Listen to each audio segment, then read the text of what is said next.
Hey guys, here we are running up 69 in Oklahoma. We're about 16 miles away from I-40. I'm going to be making a little pit stop up here at a Love's. We need to use the facilities. Thought I'd turn the camera on through here. But this time, of course, it's not going to happen.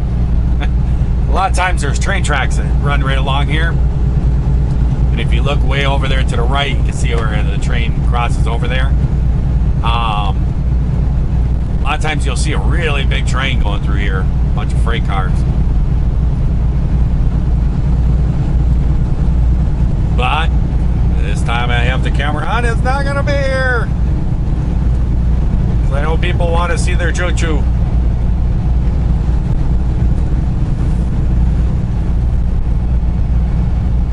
We are just running up 69. And it is 84 degrees. Pretty much just a beautiful day. Running over to Russellville, Arkansas to pick up our load to take to Maricold in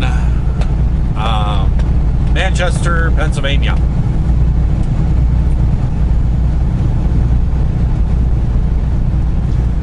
I've talked about it in the past, these little bodies of water all through here.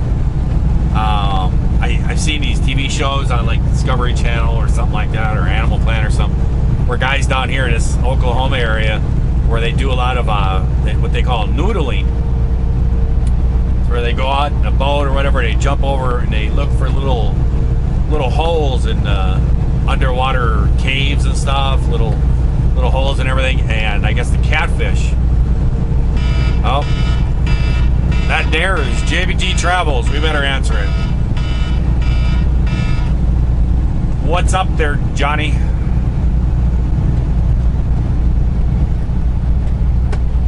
Loaded in Burlington. Yeah, I know where it is. You're headed back out, you're headed back east, huh?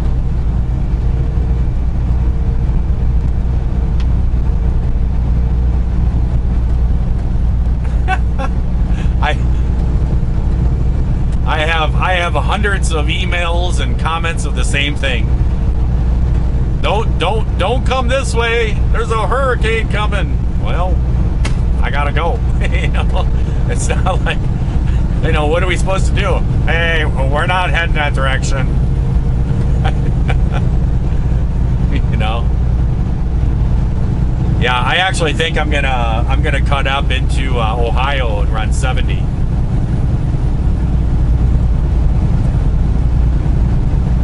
Yeah, I think it's gonna be, you know, I think it's like an hour and a half, 2 hours longer.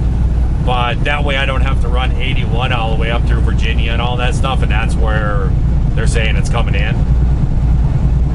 And instead of running 81 all the way up through there and having all that strong winds, and, you know, and the highway will probably be packed with people, you know, evacuating and all that stuff, I'm thinking if I go up into Ohio and I get on 70, then I'll come straight in. I probably won't have any traffic coming in, you know. And yeah, I'm heading to Manchester. So I figure I can just run 70 and then get off there, and 81, you know, an hour and a half north up into Pennsylvania. And, you know, then I'll probably do the Allentown thing and all that stuff again. Big Blue ain't scared of no wind and rain.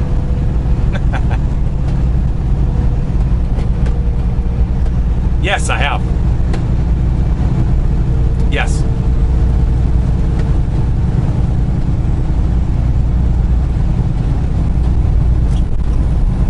Yeah, you can feel.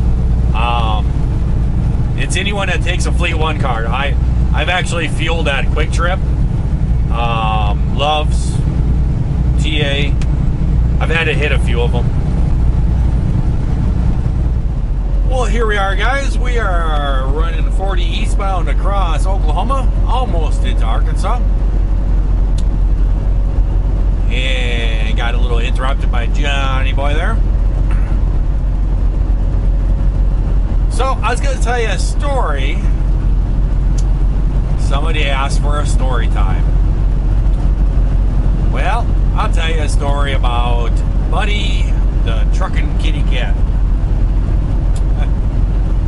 Now, I made a mention past a subscriber made a joke, wanted me to prank his wife and say that I was going to come by and pick up their cat, Frankie the cat, which is now actually a subscriber of mine, which is cool.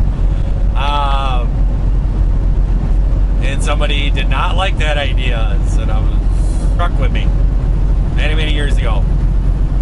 And I can tell you, Buddy loved it. So if that offends you, I apologize, but I can tell you the cat liked it. Welcome to Arkansas. Or we can call it Arkansas. How's that? Well, I was working for Swift, and I like kitty cats. A lot of people have dogs that they bring out in the trucks with them and stuff. I like kitty cats. Always have. When I was young, I was asked what I was going to do when I grew up. We all called him Uncle Bob, how he was related. I don't even think he was my dad's uncle. I don't know how he was related, but he was somehow related to our family. And he had a big farm out in Idaho, and that's where my parents are from. And this guy was a farmer, and he'd come back, and he'd always ask me, "What are you gonna be when you grow up?" And we lived on the farm and everything, and I said, "I'm gonna be a farmer." And we had pigs, we had cows, chickens, you know. And he'd always ask, he asked me one time, he said, "Well, what are you going to raise? Are you going to have cows, or are you going to do the pigs, or what?" And I said, "Nope, I'm going to be a kitty farmer." And he just looked at me, and he's like, "What?" And I said, "I'm going to raise cats." And everybody's always picked on me about that all my life. I was going to have a cat farm. I just have always liked cats. I think they're kind of cool. But I was trucking with Swift and spending a lot of time. I was doing over the road. I would come home about every 3 weeks. And my ex-wife and I think it was my girls, they went out and bought me a cat for my birthday. And they bought me a little kitten. And I came home and they gave me this little kitten. So we kept the cat at home for about a month and let it grow up a little bit, so it started eating regular food. Buddy out with me, and I named it Buddy. I'm not a great namer of things, as everybody should know. And I always say that if my wife wasn't at the hospital when the kids were born, they probably would have grown up as Kid 1 and Kid 2. But it would be kind of hard for her not to be there, you know what I mean? But I brought Buddy out with me. It was a female, and it was a Marquise Calico. And brought her out with me, and it took about a month for her to get used to everything, and you know, the truck always constantly moving and stuff. And then she became so chilled and just loved it. It was how she was raised, you know. And that cat would run around and would lay up in the dash and just sit there and watch cars, and we pass other trucks or whatever. She'd sit there and just stare at the people as they would by. People would look over and they were like, "Well, there was a cat." You know, it was kind of different. Nobody really had cats. People have dogs, but nobody really has cats. And this cat was just so weird. It was almost like a dog, because you could say, you know, "Buddy, come here," and that cat would come to you. And that's not normal for a cat. Usually cats have an attitude and they do what they want to do. But Buddy, it was different. You know, she knew her name, and you'd call her name and she'd come to you. And we had a good time in the truck and everything. And what he used to do is really a funny thing. Whenever we would park at a truck stop or someplace or whatever, and there would be somebody next to me and they would have a dog, that cat would mess with that dog just to no end. The cat, I would be back there sleeping and you would hear some dog or something nearby just barking and barking and barking, just going on, and then you'd hear some guy yelling at his dog to shut up. And I would look up there and Buddy would be sitting on a seat, one of my seats up here, and Buddy would sit there and slowly peek its head up, and there would be somebody parked next to us with a dog, and the dog would be staring there, and the cat would slowly put its head up real slow and peek up on there and jump at the window, and the dog would just go nuts and start barking, and then the cat would jump back down and sit there and hide, and then you'd hear somebody yelling and stuff to shut up. And you know, and I'd sit there and watch this happen, and the cat would look at me and then just do it. It was just hilarious. And it was like the cat knew what it was doing. And it would do that all the time. But I had a leash, and I would put the leash right by the door. And I would get in and out of the truck, and I would leave the door open. And that cat would not jump out. It was weird. And she kind of got trained, and she knew what she was supposed to do. And she would just sit on my seat. And I would, you know, be backing in places, get out, open my door, slide my tandems, whatever. And my door would be cracked, and just be sitting there kind of open sometimes or whatever. And that cat would just be sitting right on the seat. And then when I got all done backing in and everything, I would walk up and I'd grab the leash and I'd snap the leash on her collar, and then she would jump up on my shoulders and lay across my shoulders, across my neck. And then I would just take off and walk across the parking lot or whatever, wherever I was. I gotta get over really fast. I don't know if I caught that one or not.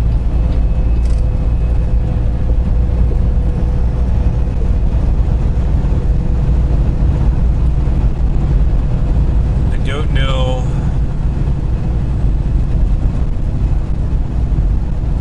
Yeah, I'm gonna get pulled in.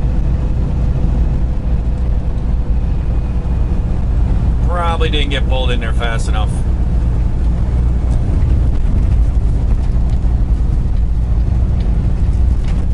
Free pass didn't work there, so.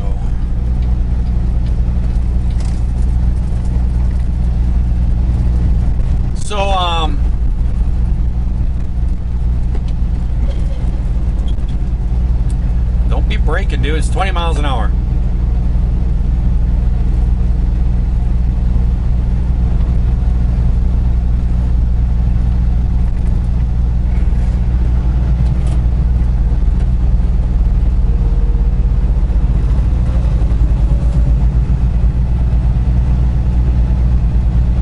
Well, we just got the bypass lane.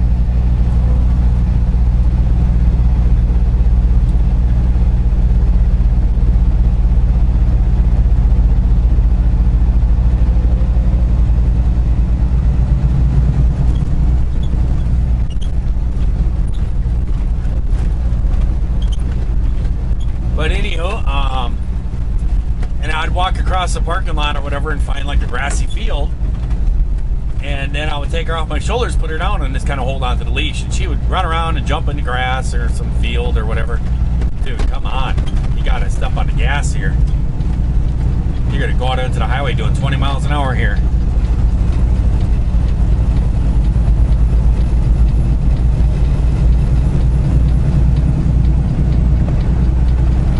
Alright, I'm out of here.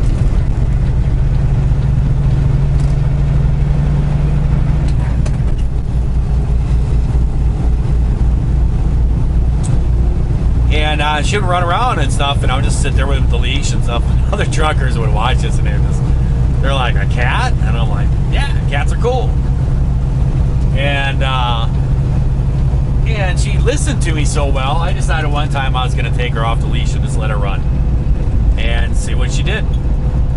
And I took her off the leash and I threw her down into this little grassy field, and the grass was probably a foot tall or so, and I threw her in there, and oh man, she took off running and was jumping all around, just going crazy and just having a ball. And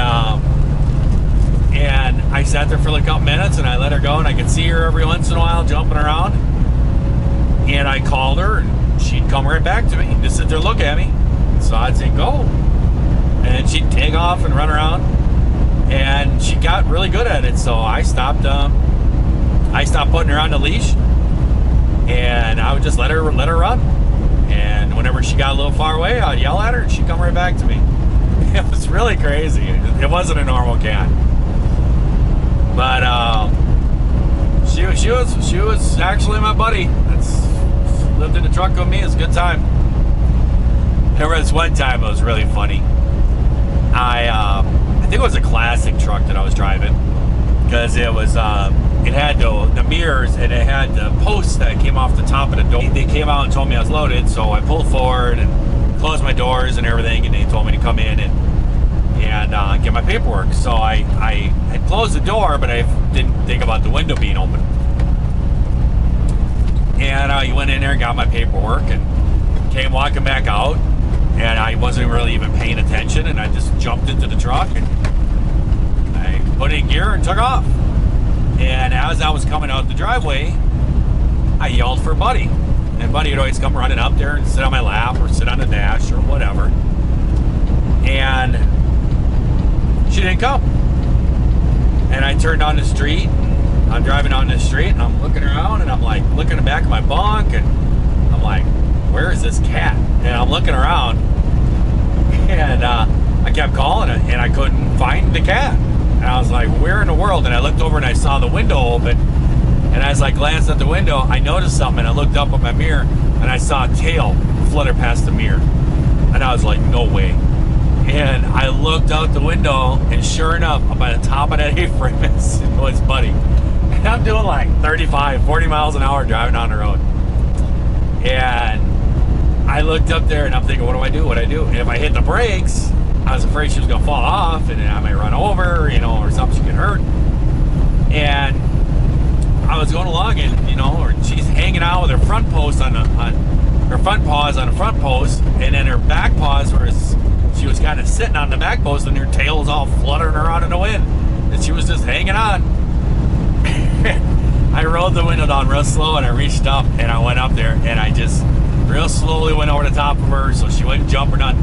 And I just grabbed her by the back of the neck, and I pulled her off of there and yanked her into the truck, and I threw her back in the bunk. And that cat took off running and was running all around the truck. And looked at me and then jumped up on the dash and was looking back outside like, I want to go back out there. And I sat there and scolded her and yelled at her. Told her, don't you ever do that again. And she was sitting on my dash, and I was pointing my finger at her, yelling at her. And I gave her a good lecture and everything. And after that, I left my window open a couple times and left the truck, and I would just sit outside the truck and just see if she would come out the window. She never did that again. She was just a weird cat. You could train her, and you can't train cats. It's hard to do that. So, but she was a good cat. When I got done trucking over the road, I took a local job, and so I was gonna be home every night. So I came home and I rented a trailer that's next to my parents' place, and so she became the house cat, and she hated it. She hated being in that house. She just did not like being locked up. She would just constantly just sit there and just howl by the door. She'd stand right by the door and just howl. And she wanted to go outside. And so we'd open the door and she'd go outside. She'd go run around the farm. And then we'd come walking out the door. And there she would be sitting by the door like, okay, I'm ready to come back in. And she would come back in.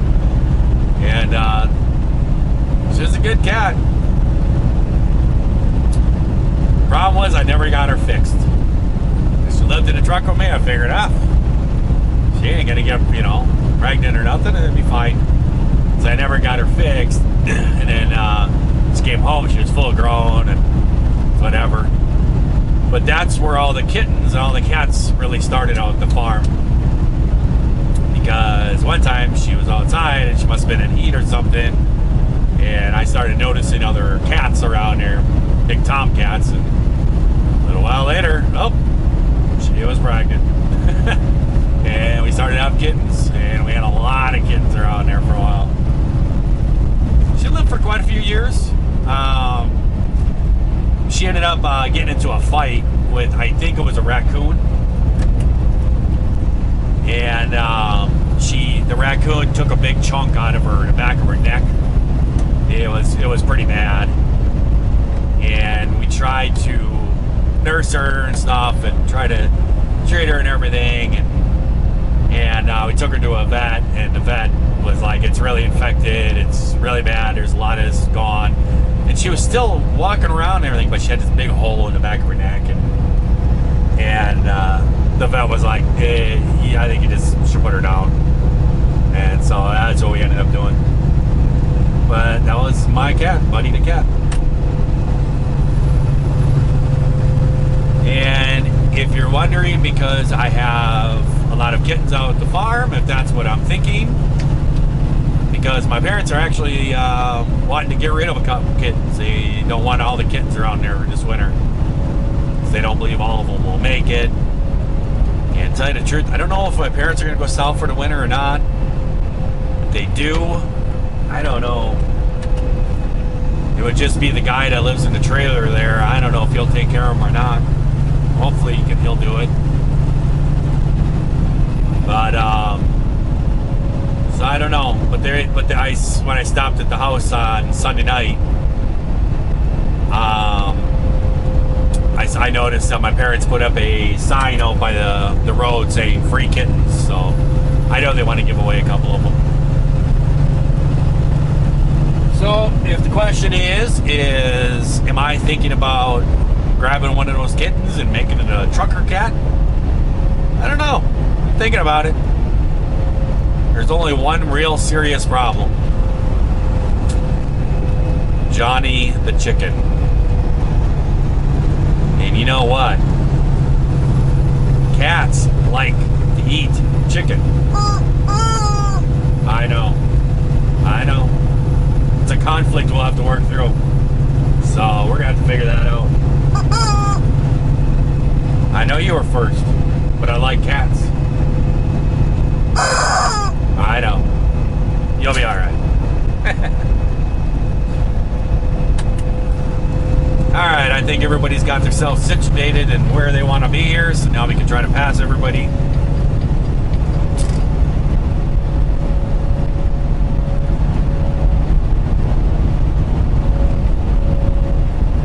Well, we have 64 miles to our destination of